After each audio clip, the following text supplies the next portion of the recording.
സാറേ നമ്മളെ കടലുണ്ടി ഗേറ്റാടയിലാണ്. ഈ ഗേറ്റാടയെ കുറിച്ച് നാട്ടുകാരോട് നമുക്ക് കൃത്യമായിട്ട് അഭിപ്രായം. അപ്പൊ ഏട്ടാ നമ്മുടെ ഈ കടലുണ്ടി ഗേറ്റാടയെ കുറിച്ച് നിങ്ങൾക്ക് എന്താ പറയുന്നത്? കൂടുതൽ സമയം ഇത് ബ്ലോക്ക് ആണ്ടാവും. ശരിക്കും മേൽപ്പാലൊക്കെ വരണം അവിടെ. ഇത്തത്തെ ഈ ഗേറ്റാടയെ കുറിച്ച് നിങ്ങൾക്ക് എന്താ അഭിപ്രായം? എന്താ പറയാനോ തിരക്കിട്ട് പോണവർക്കൊക്കെ വലിയ ബുദ്ധിമുട്ട് തന്നെയാണല്ലോ. അത്യാവശ്യത്തിനൊക്കെ പോകുമ്പോളെ ആസ്പത്രിയിലൊക്കെ പോകുമ്പോളെ നിങ്ങൾക്ക് ഈ ഗേറ്റാടയെ കുറിച്ച് കടലുണ്ടി ഗേറ്റാടയെ കുറിച്ച് എന്താ പറയുന്നത്?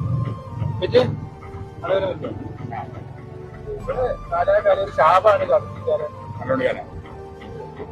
പിന്നെ ഒരിക്കലും വരാൻ പോകുന്നു.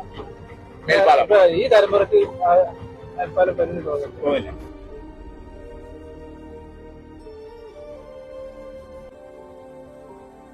നമ്മുടെ സോഷ്യൽ മീഡിയ ഈ കടലുണ്ടി ഗേറ്റാടിനെ കുറിച്ച് നിങ്ങൾക്ക് അറിയാറില്ല, നിതിൻ തമ്മിൽ നടന്നത് ഈ ഗേറ്റാടിനെ കുറിച്ച് നിങ്ങളെ അഭിപ്രായം എന്താ? എന്റെ ഒരു പേഴ്സണൽ അഭിപ്രായം പറയുകയാണെങ്കിൽ ഈ ഗേറ്റർ ഇവിടുന്ന് ഒഴിവാക്കിയിട്ട് ബ്രിഡ്ജ് വരണം. വളരെയധികം ബുദ്ധിമുട്ടാണ്. ഇവിടെ അടുത്തൊരു ഹോസ്പിറ്റലുണ്ട്. പെട്ടെന്ന് രോഗികളായിട്ട് പോകുമ്പോൾ ഇവിടെ ഒരുപാട് പ്രാവശ്യം നമ്മൾ കുടുങ്ങി കഷ്ടപ്പെട്ടിരുന്നു. പിന്നെ അപ്പുറത്ത് ഹോസ്പിറ്റലിൽ എത്താൻ വേണ്ടി